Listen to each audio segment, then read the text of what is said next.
Good afternoon, everybody. This is Joanne Dempster, the current chapter president. Welcome to today's uh, session with Corinne Kneis. Just a few administrative items before we get going. First, I apologize for the lack of video. I've got a problem with my camera today. Um, just a quick reminder on upcoming events on 4/29, we've got a heavy networking event at with Foundry Commercial. They'll be giving updates on commercial real estate. This is an indoor and outdoor venue, so everyone should be able to, hopefully be comfortable with the demographics of the location and everything. So, looking forward to seeing everyone. Then on September 24th, we've got the upcoming clay shooting event, which is, as you all know, the charity event for this year, and we're really looking forward to it. And it's a great outdoor event, especially during such times as these. And then on December 1st, we've got our upcoming holiday party at the Tampa Bay Yacht Club, which is always a fantastic event. So the registrations for those aren't available yet, but we'll be starting to send out information on the Clays tournament probably in July. So something to look forward to. And today we have with us Corinne Kneis. She's a psychotherapist at Arundel Psychological Associates, and she's going to provide a lesson on positive psychology and psychological wellness in the workplace. She's going to help teach us practices based on the latest behavioral research to help you increase your work satisfaction, build upon your inherent strengths and thrive in your career. Corinne has a Master's of Education and a Master's of Arts in Mental Health Counseling. Psychology from Teachers College, Columbia University, and she graduated Summa Cum Laude with her Bachelor of Science in Clinical Psychology from Towson University. Her clinical experience combined with her vigorous educational background make her an ideal clinician and teacher of psychology. Today she's going to help us learn how to apply PERMA. PERMA is the theory of well-being in the workplace, positive emotions, engagement, relationships, meanings, and meaning accomplishment. There will be a breakout session that I think should be quite interesting. So definitely looking forward to that. And I will go ahead and turn it over to Corinne. Thank you, Corinne. All right, thank you very much. I am so excited to be here to be talking about positive psychology this afternoon. Thank you for all taking the time to learn about positive psychology. So this is something that I've been really passionate about for about the past decade. I find positive psychology to be something that's incredibly useful in the workplace, in our home lives, and just pretty much in any area of life. So what we'll be learning about today, first we'll be going into what is positive psychology? What does it mean to be happy? What is happiness? Then we'll look at the PERMA model, which includes positive emotions, engagement, relationships, meaning, and accomplishment. Then we'll go into the first part, where we'll talk about positive psychology interventions that we can use in the workplace. So these include gratitude, mindfulness, compassion, and self-compassion, surprisingly, flow, character strengths, positive reframing, finding meaning, and human connection. So after part one, we'll have a breakout room. So breakout rooms will have about, I think, 7 people per breakout room, and it'll be between 10 and 15 minutes, where we will discuss how to apply these to our work life. Next, we'll have part 2, which is the clinical psychology workplace interventions, which include learning about cognitive behavioral therapy, managing psychological projection, emotional regulation, and coping skills. So when we think about positive psychology, you might be thinking, oh, this is going to be only thinking about the positive and ignoring everything else. But actually, that's not true. It's important to really validate the hard stuff that's going on and learn how to reframe what is happening, right? So we can focus on the challenges in a positive manner, but we need to validate that it's even happening because we all have tough lives, we all have tough jobs. And especially in coronavirus, we can validate that this is probably pretty tough for us. Then we'll go into our second breakout room, how to apply the clinical psychology interventions. And then finally, we'll go into some self-care planning. So this is creating SMART goals, which stands for specific, measurable, attainable, realistic, and time-bound. So the first question is, what do you hope to learn during today's presentation? Would you like to increase your work satisfaction, become happier and more optimistic, to create a positive workplace culture, or all of the above?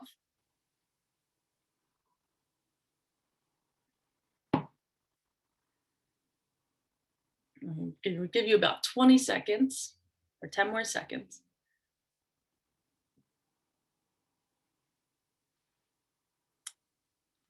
Okay. All right, so wonderful. Looks like a lot of you would like to do all of these things. These are all so important when it comes to happiness in our work life. So we've got a few people saying happier and optimistic, positive workplace culture is probably something really important to you all, being that there are a lot of executives, managers here that want to create a good culture in the workplace. And all of the above, that's wonderful to see. So, positive psychology was really a growth out of the humanistic psychology movement of the 1960s. So, there were many researchers involved in this movement, but two of my favorites you'll see on the screen, Abraham Maslow and Carl Rogers. So, Abraham Maslow created this hierarchy of needs, which you've probably seen in some intro psychology class, intro to business course, where we talk about building upon our basic needs, our psychological needs, and our fulfillment needs. So positive psychology takes this a step further in saying, what are the actual ways that we can find this in life and how can we implement this? The humanistic movement went from the pathology model to the growth orientation. So instead of focusing on what is wrong all the time, maybe focusing on what's right, like what are we good at and how can we build on that?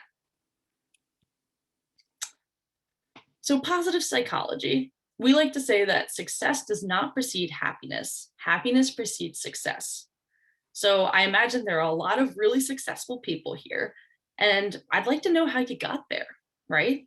Do you have a happy life? Is it something that you bring your happiness into your work and the people that work for you notice that and feel that?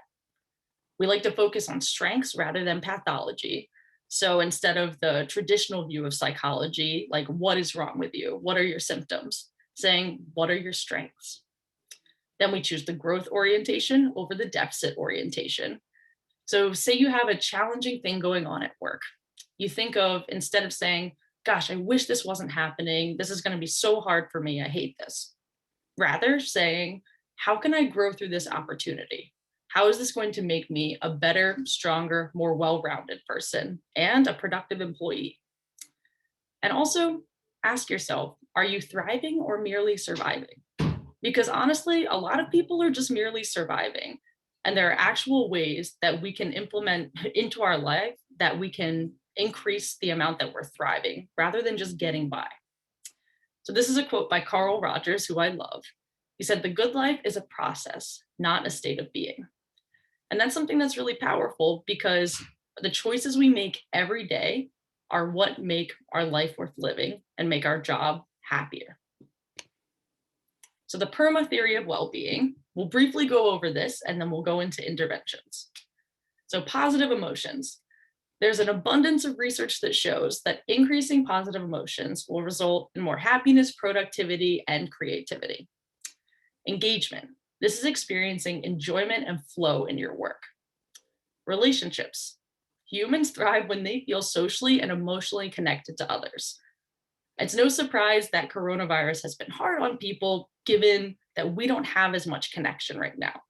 So coming up with innovative ways to make connection for your employees. So when it comes to human connection, I would really love if we could engage today. Like, I want to hear from you. I want you to engage in these breakout groups. And I know, sometimes we don't want to talk when we're in a Zoom meeting, but I think it's really important. It might be worth a try today. Meaning, finding a sense of purpose in your work. So we can find purpose in the work we do. As a therapist, I find it incredibly meaningful to help people. We can find purpose at our work, right? Are you helping out your colleagues? Are you helping out your employees? Are you providing a necessary service for people? Accomplishment. Setting realistic goals allows us to flourish. So we want to set goals that are realistic, ones that we can meet, so we can increase that level of dopamine, which is a neurotransmitter that feels good. So realistic goals and accomplishment. So the practices, we can increase positivity through practices. These include gratitude, mindfulness, compassion and self-compassion, flow, character strengths, positive reframing, finding meaning, and human connection. So I like to start with gratitude because this is one of my favorites. So practicing gratitude on a regular basis has been shown to increase positive emotions, promote health, and increase happiness. It could sound a little oversimplistic, but the research suggests that this is incredibly powerful. If you take time to say 3 good things that happened at the end of your workday, it's going to show significant increases in your happiness, positive emotions, and feeling fulfilled at work.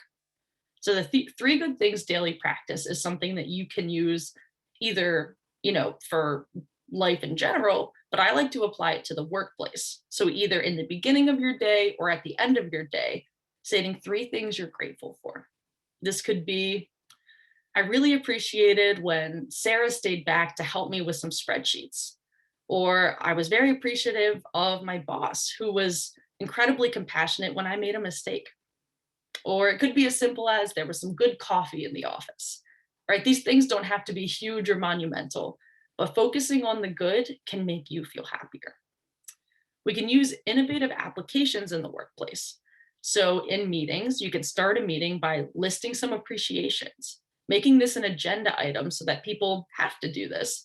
And then this will help them actually feel happier and more productive. Gratitude nominations and shout outs. So you could do either anonymous or not anonymous shout outs saying, like, I really appreciated so and so for how they went above and beyond in this project. And also lead by example.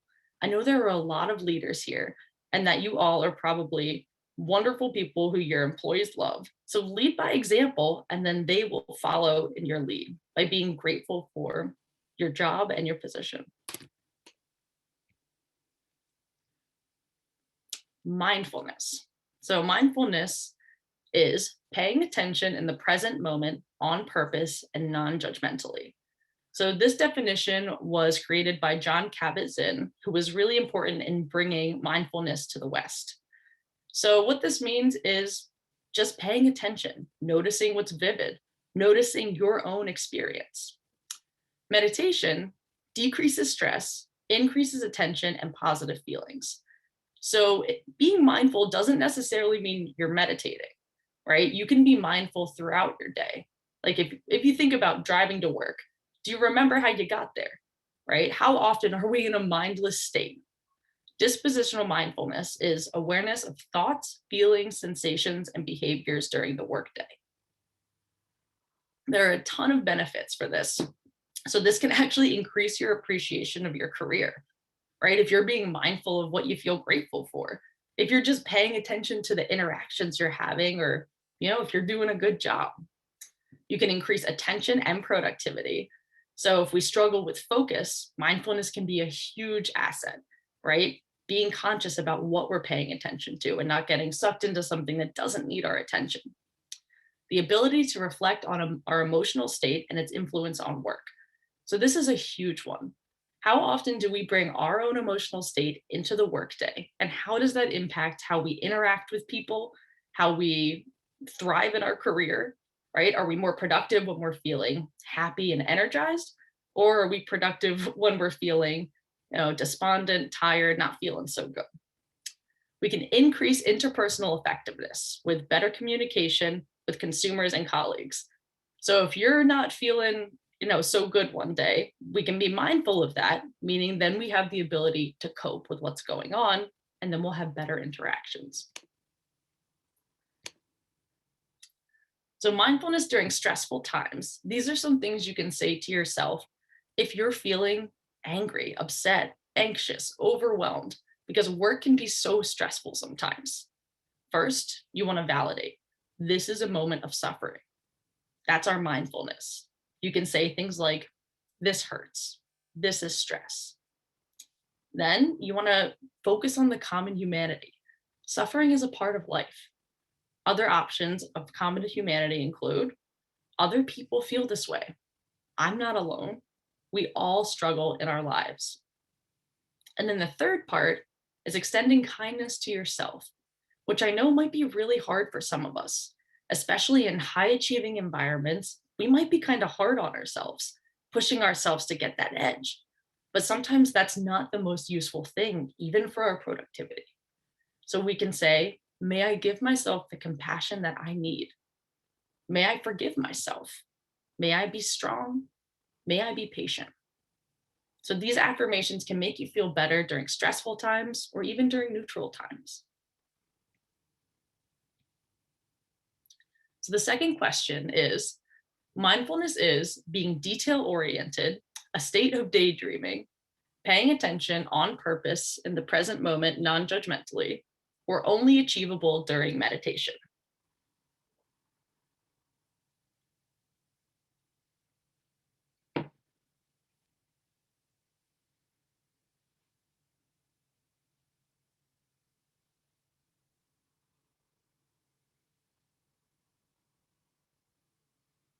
All right, we'll give you a few more seconds to finish up.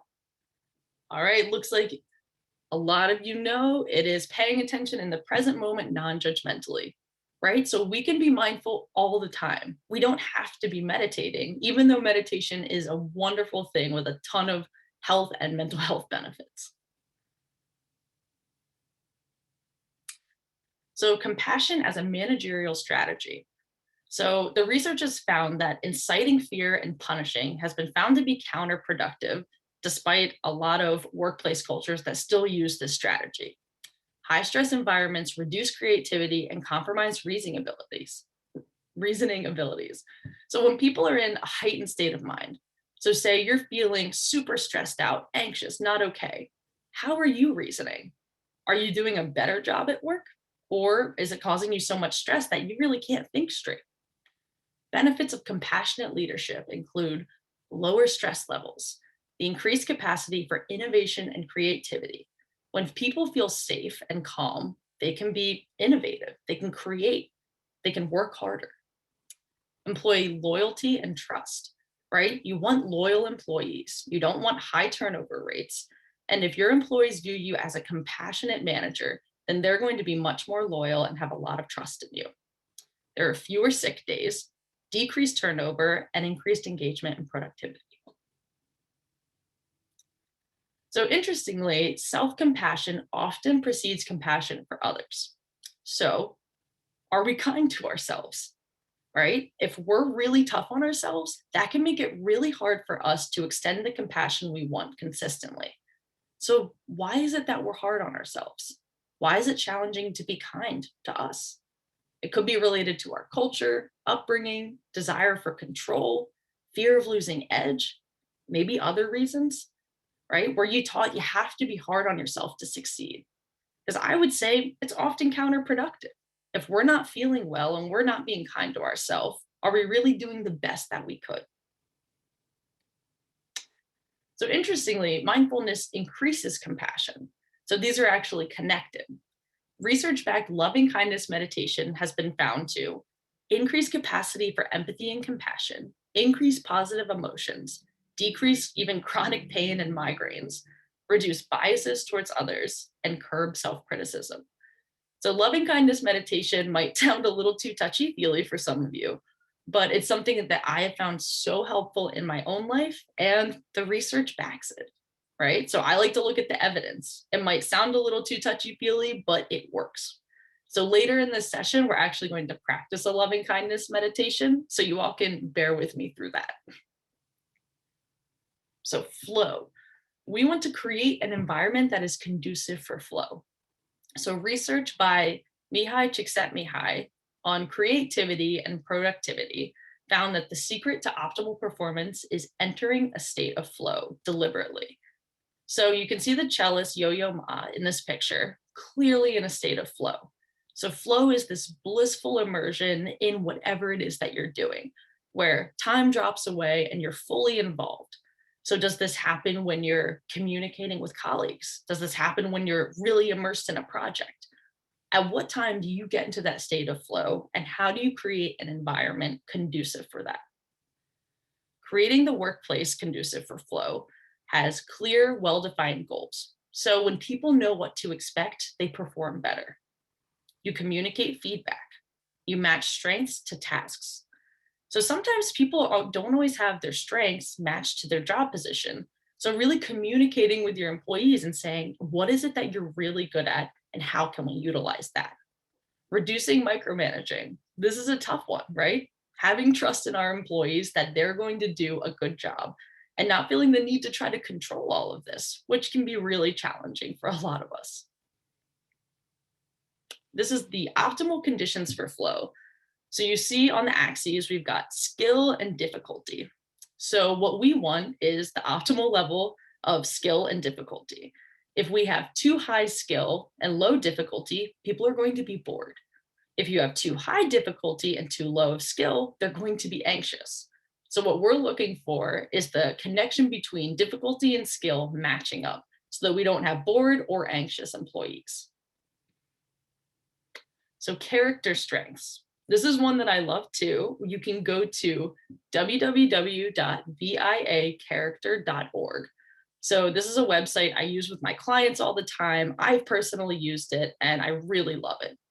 So what it is figuring out what your top character strengths are, whether that's leadership, humor, kindness, love, fairness, all of these different things. And then when you have these top strengths and you're aware of them, you can really utilize them in the workplace.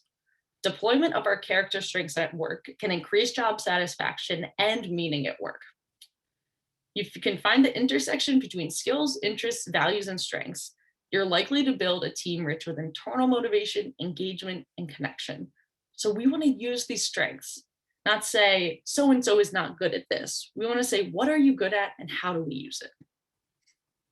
So here are some different character strengths. So I want everyone to take a look at this list and see if something resonates with you. Some of us, we kind of know our strengths, right? And say, oh, I identify with love. I identify with forgiveness, right? The cognitive ones include creativity, curiosity, judgment, love of learning, perspective. The emotional ones include bravery, perseverance, honesty, and zest. Interpersonal strengths include the capacity to love and be loved, kindness, and social intelligence. Justice includes teamwork, fairness, and leadership. Temperance includes forgiveness, modesty, prudence, and self-regulation. And transcendence includes appreciation of beauty and excellence, gratitude, hope, and humor. So this is the list that you could figure out which of these are your top 5 character strengths and how to build on those. And you can get profiles that help you learn how to build upon those. So that could actually be a really cool, managerial tactic to have your employees take these and then discuss them. So positive reframing is something we can use every day of our life. So what we do is highlight the possibility of challenging workplace tasks. So you get a project that is incredibly hard, you're overwhelmed, you're like, oh my gosh, I can't believe this. How do we view this with a growth orientation? Looking for the opportunity for growth rather than just focusing on the negative. So we all have a negativity bias, every single one of us. This refers to our proclivity to attend to negative information far more than positive information. So the reason for this evolutionarily is that our ancestors needed to be safe. So they needed to scan the world at all times, right? They need to scan the world. Is there a bear? Is there a mountain lion? Do they need to keep themselves safe? But now, instead of there being a mountain lion, we're afraid of social rejection. We're afraid of being late on a deadline, right? We think these things are as big and life-threatening as a bear attacking us, which is just not the reality anymore. So we need to focus on shifting from that negativity bias, scanning the world for what's bad, and look for the positive. We can use cognitive behavioral therapy to reframe. So this is something we'll talk about a little more later that helps us positively reframe situations. Oh, sorry about that. So the third question, positive reframing in your occupation includes all except ignoring your emotional experience, highlighting the possibilities of challenging tasks, focusing on potential growth, challenging previous negative perceptions.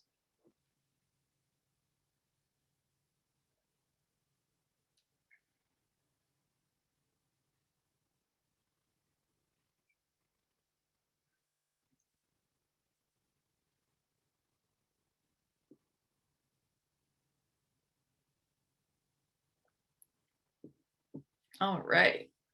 So it looks like I tricked some of you, but all of the following except correct, ignoring your emotional experience, right? We don't want to ignore our emotional experience, right? This is a tricky question because some of us might ignore our emotional experience to do well.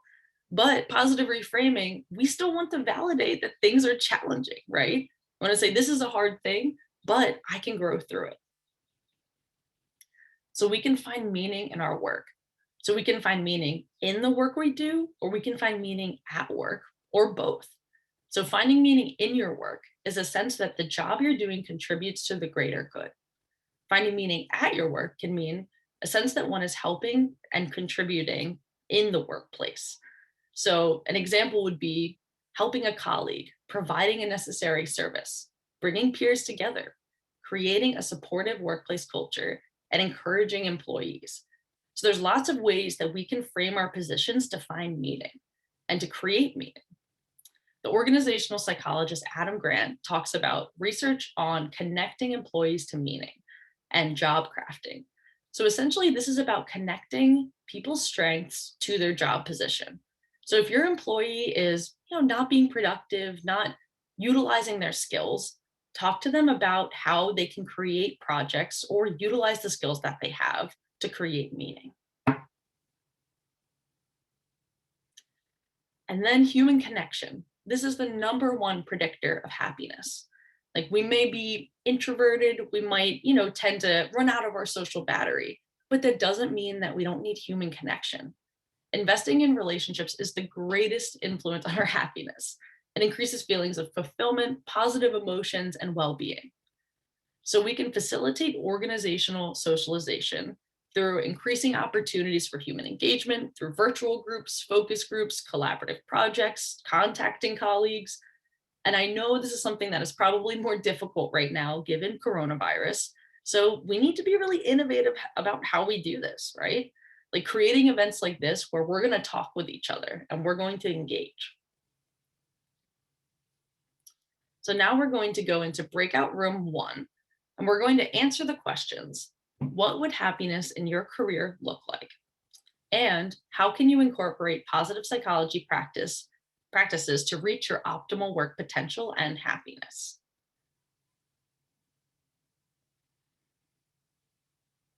All right.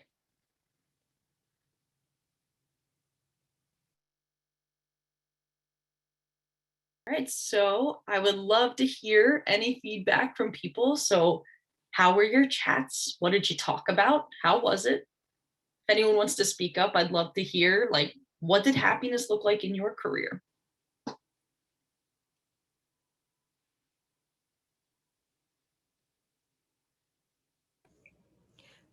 We talked about happiness is not being micromanaged. So for me, it's being able to run my team the way I know they need to be run and still making my boss happy. Mm-hmm. Absolutely. I mean, being micromanaged makes it so hard to be able to be successful in the way that you want to be. So it's true, reducing micromanaging can be so helpful in being able to complete the job the way you want to. Absolutely. Is there anyone else that had some ideas that they'd like to share with us? What happiness looks like for them? Any of these? Happiness looks like for me, this is Steve Johnson, if I had kids like Bob that were technically competent and would understand that kind of stuff. And we talked a lot about how, and it's related to the micromanaging, but it's if we could get some sort of control and priority that everybody was on the same page, so you didn't have all this backlog of administrative paperwork or mail that you got, well, I'm talking paper mail that you got to go through and find the time, because every time you put the little 30-minute me time in there, and next thing you know, it's hey, you get an email that says, hey, we need this form filled out right away, or the bank's calling, or A supplier's call and want to know where their check is, all that kind of stuff. And it just, in the typical thing, and I know a lot of us have this where, you plan out your day, you think I'm going to do A, B, C. And by the end of the day, you're like, I did X, Y, Z. You did do something, but it wasn't what you were planning on that day. Right. And that's something that's so important, having that flexibility, right? Because things will inevitably pop up, lots of things that need to get done, and still feeling confident in having completed those. So absolutely. Thank you. All right. So I will continue and we'll shift gears a little bit. So moving from the positivity to validating our emotional needs. So the way that we're going to tend to them is a 3-step process. So first, you recognize and validate your emotional experience. So when you're at work, you could be feeling overwhelmed, angry, you could be feeling anxious, stressed, right? Validate that it's okay to be feeling this. Then we want to challenge our thoughts through cognitive behavioral therapy, and then manage psychological projection and displacement. Because sometimes if we're not feeling well or we're not thinking about something in a positive light, we can project that onto the people around us. So some basics of cognitive behavioral therapy. So simply put, cognitive behavioral therapy is saying that our thoughts create our feelings create our behavior, and our behavior reinforces our thoughts. So a good example of this could be, I'm not feeling competent in my job. I'm no good at this. Like, say you have a bad day and then you make the assumption that, like, I'm not good at my job. That thought creates a feeling of sadness, helplessness, probably decreased motivation.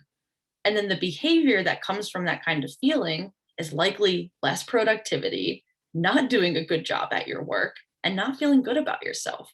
And this kind of thing reinforces the thought that you're not good at your job. Because if you're feeling unmotivated, not good, down on yourself, you're not going to be able to perform at an optimal level. So cognitive behavioral therapy, we call them cognitive distortions. They can be about yourself, they can be about others, they can be about the future, and they can be core beliefs that you have that aren't actually true. So this is a list of types of cognitive distortions we may have. So we'll go through these and you can kind of figure out if you might identify with any of them, because I know I do, like everyone else. All or nothing thinking. So this could be black or white thinking, right? If I'm not perfect, I have failed, right? If I didn't execute this project perfectly, then I'm a complete failure. A mental filter. So this is only paying attention to certain types of evidence, as in maybe only seeing the negative of an event, right? Say 95% of things went well, but you're looking at the 5% that didn't go so favorably, when actually overall it went really well. Jumping to conclusions. We all know, we've heard of mind reading. We think we know what someone's thinking, right? If your boss is not responding to you, you're thinking they must be angry with me and think I'm a bad employee. Or fortune telling, predicting the future. This is going to go poorly. Overgeneralizing. So this is saying that everything is always bad, right? Taking one situation and then putting it onto other situations. This is seeing a pattern based upon a single event, or being overly broad in conclusions we draw. Disqualifying the positive. So this is not looking at the good, kind of similar to that negativity bias. Magnification, so catastrophizing and minimizing. So when we catastrophize, we make something way bigger than it actually is, right? Being a little late on a deadline, doing something not perfectly, we could think is the end of the world. Or in contrast, we could minimize something where we could make it smaller than it actually is in an unhelpful way. Emotional reasoning. So we can't always trust our feelings. We might be feeling angry, agitated, and trying to make assessments based on emotional reasoning is not going to help us. It's assuming that because we feel a certain way that it must be true, when a lot of times we probably know that these things aren't always true. Labeling, this is assigning labels to ourselves and other people, such as I'm a loser. I'm useless. I'm no good at this, right? Or we could say them about other people. Say people you work with that frustrate you, you could say, oh, well, they're just lazy, right? They're incompetent. They're a loser. So these aren't helpful for us or them or our companies. Shoulds and musts. This is a really common one for us high achieving people, right? Well, I should have done this. I should be doing that. And it comes back to that idea of you have a plan for the day of what you'd like to execute, and you didn't get the things done that you planned on. Instead of saying, gosh, well, I should have done better. I should have done more. Saying, well, it would be good if I did that, but it's okay that I didn't. And finally, personalization. This is my fault, right? Blaming yourself or taking responsibility for something that is out of your control or not your fault. Or conversely, blaming other people for something that was your fault. So either personalizing it or pushing the blame outside of yourself. Both are distortions and both are not helpful. So in workplace relationships, we can have different kinds of cognitive distortions. So I'd like you to think about what are some distortions you may have about your colleagues, bosses, or clients, right? Think about that. Do you think, oh, well, they're lazy? Or is it they're jerks? They're incompetent? Is this impacting the way that you communicate? What is an alternative thought? So instead of just jumping to conclusions and labeling them as something, think about what could be going on. Maybe this person is facing a hardship, a sick relative, a loss of job, mental illness, etc. Things could be going on, so it's important to maybe communicate with them. And by choosing this perspective, it's actually helping your well-being, productivity, and happiness. Because if we're getting angry and thinking these generalizations, it's going to make us not feel good, right? And it's actually not going to change what this person is doing. So first, we'd like to identify, evaluate, and challenge our cognitive distortion. So first thing we do is identify that a belief may be a cognitive distortion. So for the example, I don't feel good at my job, right? I don't feel competent. We want to gather evidence that contradicts the belief and evaluate objectively. So sometimes things can be real, but a lot of times they aren't. A lot of times we really are doing a good job and we are competent, but we need to look at the evidence, right? How many successful events have you had? How many companies have you built? Look at all the evidence of what's true and then challenge the belief. We can challenge the belief through our behavior, positive rational self-talk, using thought logs, so writing down these, and remembering the evidence, right? So when we change our behavior, what we're doing is saying, I'm going to act as if I don't believe this, right? If I'm thinking, I'm not so good at my job, I'm going to act as if I am good at my job, right? Turn things in on time, work really hard, communicate well. And overall, just really remembering the evidence of what's true. Because if we can collect the evidence, we can support that we are actually good at what we do, or that people aren't just lazy and there might be a lot of stuff going on. True or false? Cognitive behavioral therapy is an evidence-based intervention for changing distorted thoughts through behavior.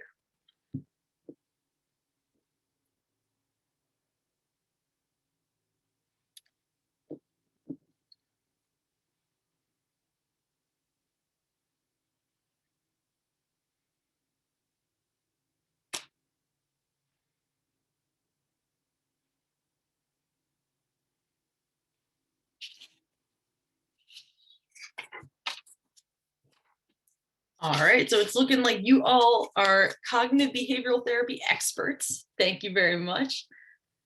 So yes, we challenge our thoughts through our behavior and challenging these thoughts. Next, we're going to talk about managing psychological projection and displacement. So this is a huge one that isn't talked about too much in the workplace, but when we think about our emotional state coming into the workplace, this is going to impact the way that we work and communicate. First, notice your patterns. If you're on a frustrating phone call, do you tend to get angry about that, right? What are your patterns? Then validate your feelings. Validate, it's okay to feel this. This is suffering. Other people feel this too. Next, regulate your emotional reaction. So use some coping skills to help regulate this. So instead of snapping at a consumer or an employee, regulate your emotions, take a second, and then come back with a healthier mindset so you can communicate in the way you'd like to. Then change your habitual behavior. So if your habitual behavior is to snap at someone, we're going to try to change that through regulating your emotions and being mindful. The example I have, while on a call, you notice your chest feels tight and hot, which usually signifies anger. Validate that it is okay to feel angry. Use coping skills to bring down your heart rate and calm your nervous system. Instead of snapping at the consumer, interact with more kindness and understanding, right? So we want to know the sensations in ourselves. Like, how do you all know you're feeling angry, stressed out, overwhelmed? Do you feel hot? Do you feel tense? Do you start sweating? How do you know this is going on? And how do we regulate this with our coping skills? So emotional regulation, I like to use the PLEASE acronym. So this is kind of preventative emotional regulation. So it's things that we do every day to help ourselves stay mentally grounded. First, treat physical illnesses, right? Go to the doctor, make sure you're healthy so that this isn't something that's getting in the way. Eat healthy, right? If our blood sugar is crashing, we're probably going to feel pretty angry or not so good. Avoid mood altering drugs. So of course, we're probably all going to still drink caffeine, but in moderate amounts, right? If we have excessive coffee, do you notice that it makes you more on edge or maybe kind of shaky? Sleep well, get enough sleep every night. This is so undervalued that we need sleep in order to regulate our emotions. And then exercise, right? These are all simple things that we already know, but they're so, so important in our emotional regulation, which will result in more productivity and ability to complete our jobs how we want to. Next, you'll utilize CBT skills in the moment. So challenging those thoughts with CBT, noticing what's real and gathering the evidence. Also, we can use opposite action, which is an interesting intervention where when you're feeling a strong negative emotion, you actually act in the opposite manner than you would expect. This helps us to regulate the emotion and return to a calmer state of mind. So when you're feeling angry, talk quietly, speak kindly. Or if you're feeling very stressed out or anxious, slowing your tone of voice, taking deep breaths. And the opposite action actually helps your body start to internalize that calmness. Question 5, all of the following could aid in emotional regulation except going for a morning run, sleeping 8 hours per night, meditating daily, or drinking excessive coffee. It seems like this is a tricky one. I know, I'm tricking you all. Right, so, okay, we don't want to drink excessive coffee, right? We want to regulate the amount of mood altering drugs that we take so that we can more easily regulate our emotional experience.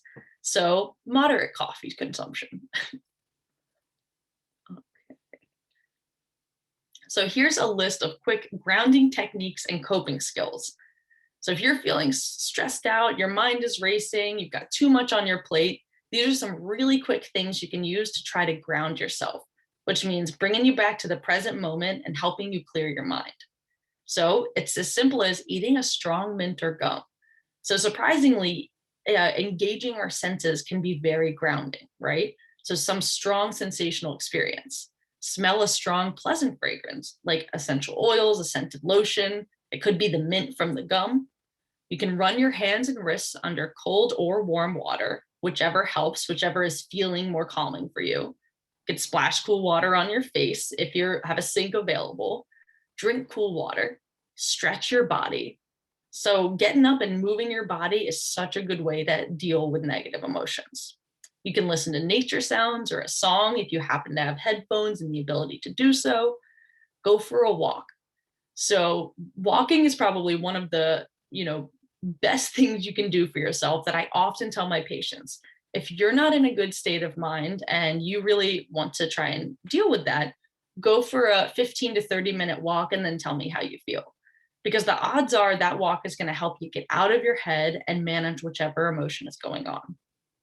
progressive muscle relaxation therapy. So this is when we tense and relax our muscles in a sequence. And this actually helps to relieve tension in the body. And we'll be doing this soon. We'll do a practice one so we can all give it a try. Then there's box breathing. So I will email you this presentation. So in the bottom right corner, you'll see a link to some box breathing, which essentially is a way to breathe that is controlled. So we would inhale for 4 seconds, hold for 4 seconds, exhale for 4 seconds, and hold for 4 seconds. But you can use the link if you'd like to try that one. Guided meditation. This is one that can be so, so helpful, and the research is plentiful backing the benefits of meditation. And we're also going to try a meditation later. You can use healthy distractions. This could even be like watching a comedy special, calling a friend, right? Distracting yourself from whatever is feeling overwhelming if you have the time to do so. Phrases to say aloud are in your head. It is okay to feel this, and this will pass. The more we resist an emotion happening, the more we suffer. That's something we like to call the cycle of suffering, right? It's suffering related to our suffering, right? I'm feeling angry, but then I'm feeling angry because I don't want to be angry. It makes it worse, and it makes it bigger and harder to go away. So now we're going to practice the loving kindness meditation and the progressive muscle relaxation therapy. Okay, so everyone bear with me. This can be a little bit touchy-feely, but it is something that works. So if you like science and you like evidence, this is something that'll work for you. All right. So if you feel comfortable, you can close your eyes, or you can have a soft gaze looking towards the floor. Become comfortable in your chair, sitting with a relaxed but straight posture, with your shoulders relaxed. Allow your hands to rest comfortably in your lap.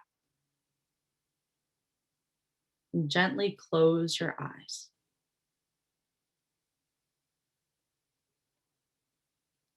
Settling into awareness of the body and the breath. Open to whatever is to be experienced in the body at this moment.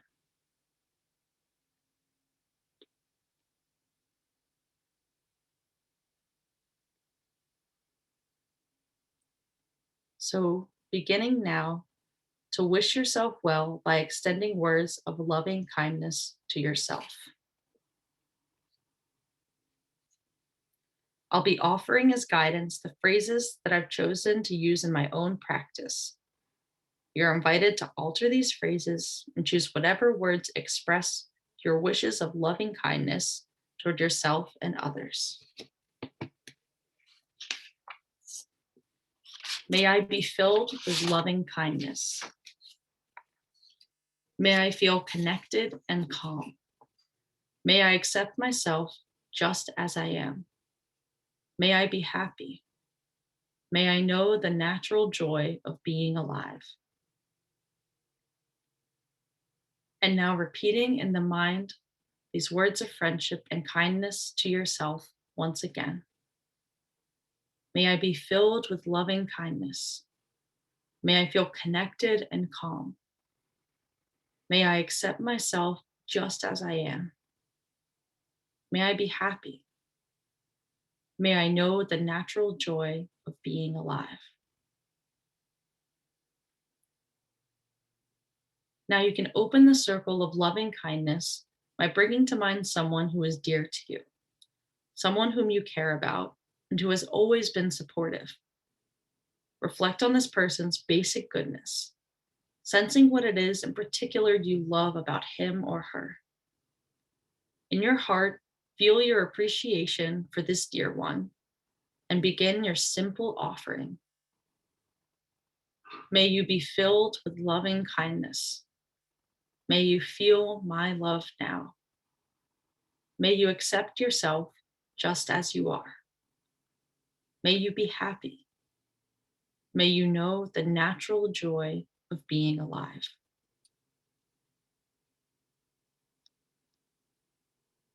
Now bring to mind a neutral person. This is someone you might see regularly, but don't know well. It might be a neighbor, a grocery store clerk. Bring this person to mind now and repeat the words of loving kindness. May you be filled with loving kindness. May you be held in loving kindness.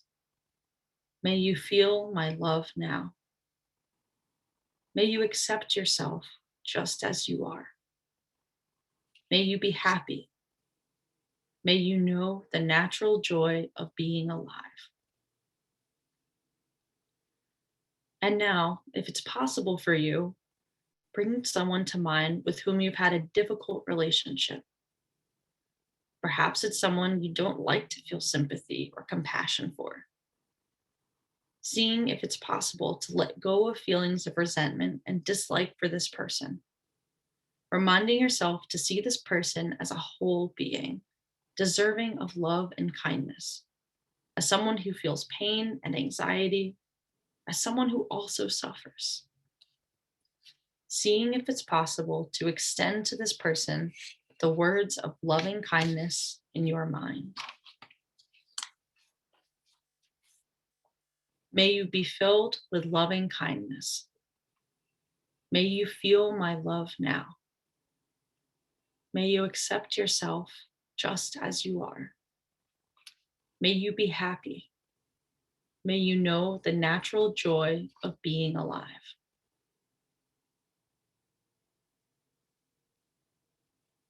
Now, allow your awareness to open out in all directions.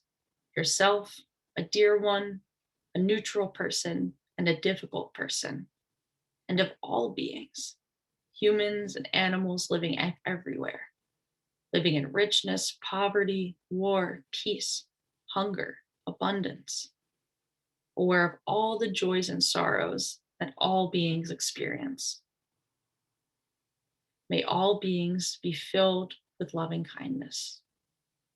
May all beings be happy. May all beings awaken and be free. May all beings be happy.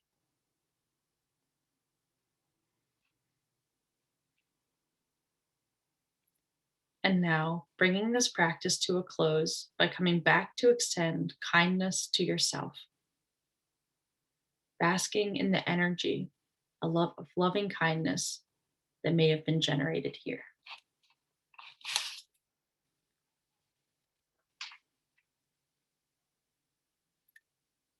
All right. So if we want to slowly open our eyes and return to the present. So I wonder, how are people feeling? What was that like?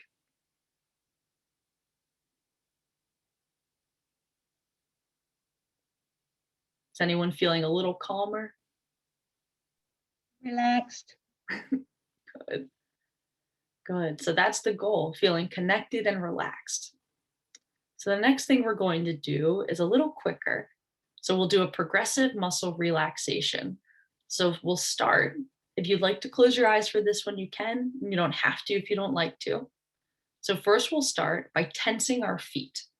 So what we want to do is tense our feet and pull them up towards the sky. So tensing and relax. Next, I'd like you to tense your leg muscles, your calves, your hamstrings. I'm ready. Tense your leg muscles really hard. Make some real good tension and relax. And then I'd like you to tense your stomachs. And we actually carry a lot of emotion in our stomachs that we don't realize. So tense your stomach. Keep breathing. Keep tensing. And relax. And then I'd like you to make 2 fists with your hands. And we're going to be tensing our hands, arms, and shoulders all at once. So make fists with your hands, tense up your hands, arms, shoulders. Pull your shoulders up, tense. tense and relax. And the last one is kind of funny. We'll be tensing our faces, our neck, and our head. So it'll almost look like we ate something sour. All right, so we'll tense our face, look a little silly, and relax. So this is one that we can use, say, if we're on a call or in the middle of something, you can just tense and relax your muscles, and it'll actually help relax your body and mind. Better to turn off your video while you're doing it because people are going to think you're kind of strange. Yeah, exactly. Especially with the scrunching your face up, right? Face. Yes.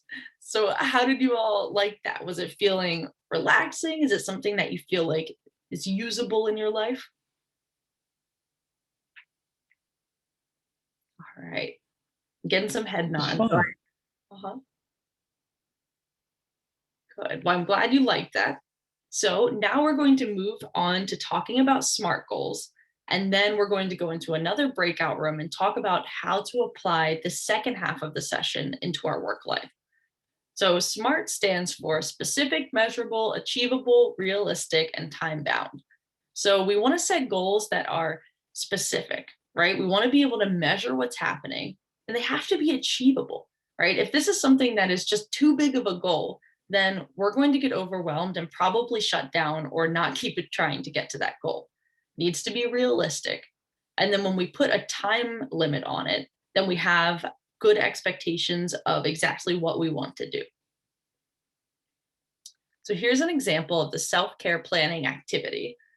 So one could be, I will run for 45 minutes 3 times a week for the next month. So this is the exercise of emotional regulation. Another could be, I will meditate daily for 10 minutes for the next 2 weeks. The next example, I will attend therapy weekly for the next 3 months. And as a therapist, I find therapy to be incredibly helpful for everyone. Even if you don't have any clinical diagnosis, I think therapy is a wonderful thing. Rehearsal of psychological skills.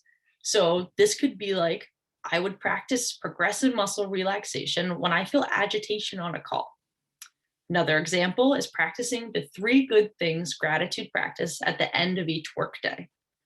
And finally, I will practice mindfulness while at the workplace through paying attention to my thoughts, feelings, sensations, and behavior. I will pay attention to my experience with kindness towards myself. So I want you all to think about, what are some goals that you'd like to accomplish?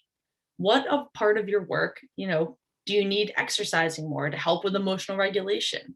Do you want more gratitude to feel more happy and connected to your job?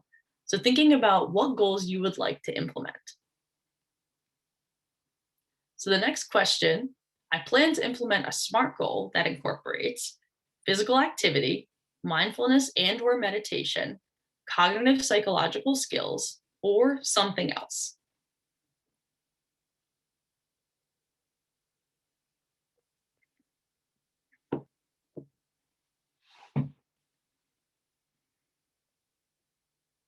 All right, we'll give you a few more seconds to answer.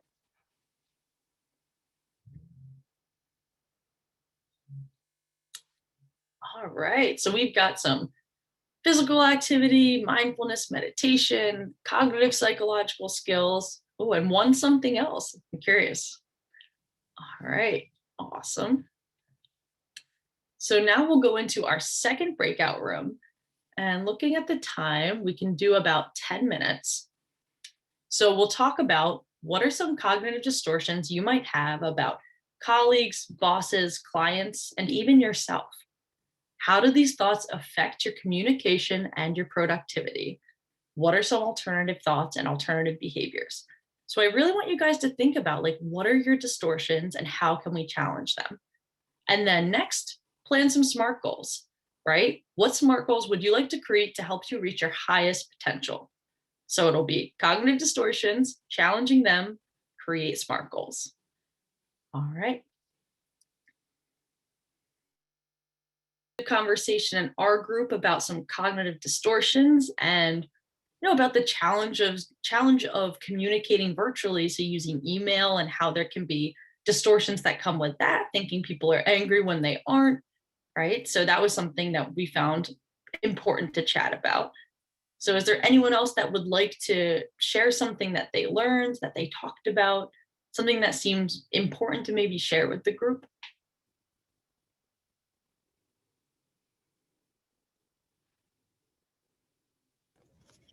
We talked about miscommunications in emails. So, the types of cognitive distortions. It's very easy to let your imagination run wild. You get an email from someone, oh, they're mad at me, and just totally misunderstanding what they were trying to convey. And Jim had the idea of printing off sample emails and having everyone chime in to say, what do you think this person was saying? And then they could explain, here's what I was actually trying to say, just to educate everyone on not reading so much into communications. I said I'd make sure that the authors to each one of the emails wrote down what they meant before we started the exercise, so that people could turn it over and see what the author said they meant, not just hear after they say, well, I think she was trying to tell me that she was really angry with me for saying this and this and this, or doing this and this and this. And then thinking that, well, she's just trying to make me feel better now by telling me she wasn't. There, it's right here. I wrote it down. This is what I was trying to say. Right. I think it'd be very eye-opening.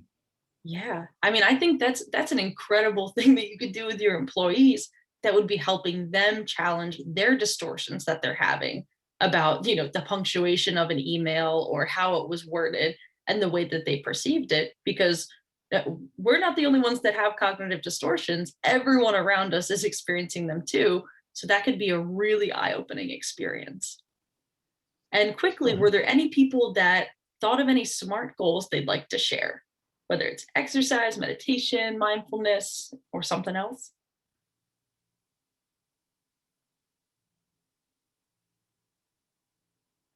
Well, there's got to be one goal.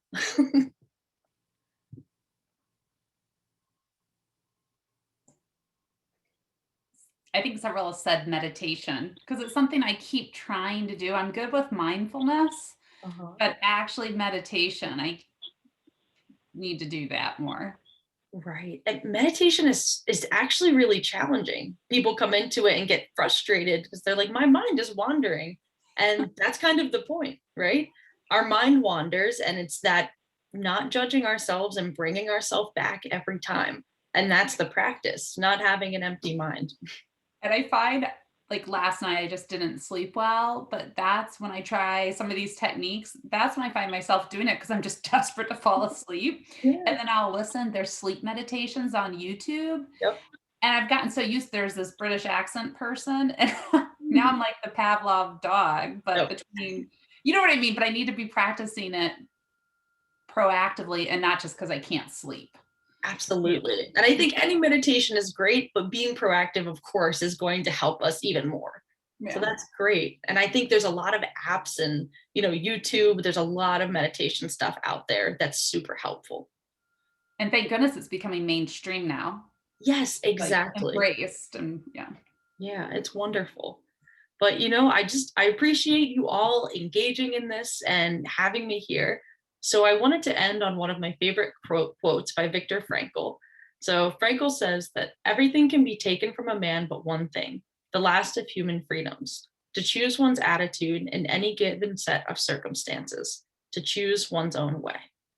So I hope you all choose some positivity and choose to do the things that make you feel your best and happy at work.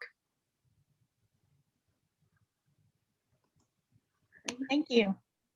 Thank you so much, Corinne. Yes, thank you. Thank you for having me, Denise. Thanks, it was fun. Okay, well, I'll be sending out the slide deck and a link to the recording next week. So have a good weekend, everybody. Thanks so much. Bye. Thank you. Thank you. Thank